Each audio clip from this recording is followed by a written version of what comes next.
மிருகண்டு முனிவர் மற்றும் அவரது மனைவிக்கு குழந்தை இல்லாத காரணத்தால் சிவனை நோக்கி தவம் இருந்தனர். அவர்கள் தவத்திற்கு மகிழ்ந்து சிவன் அவர்களுக்கு 2 வரங்களை அளித்தார். ஒன்று 100 ஆண்டுகள் உயிர் வாழும் குழந்தை, தீய குணங்களை உடையது. மற்றொன்று 16 ஆண்டுகள் மட்டுமே உயிர் வாழும் குழந்தை. அந்த குழந்தை அறிவும் சிவபக்தியும் கொண்ட குழந்தை.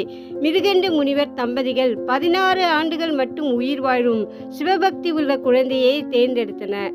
அவர்களுக்கு பிறந்த குழந்தைதான் மார்க்கண்டேயன். மார்க்கண்டேயன் மிகச் சிறு வயதிலே வேதங்களை கற்று தேர்ந்தார். சிவபெருமான் மீது மிகுந்த பக்தியும் கொண்டு வளர்ந்தார்.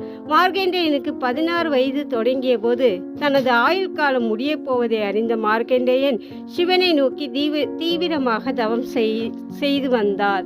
அவருடைய 16 வயது முடிந்த தருணத்தில் யமன் அவருடைய உயிரை பறிக்க வந்தார். அப்போது மார்க்கண்டேயன் சிவலிங்கத்தை இறுக பற்றி கொண்டார். யமன் பாச கயிற்றை வீசிய போது அது சிவலிங்கத்தின் மீது விழுந்தது.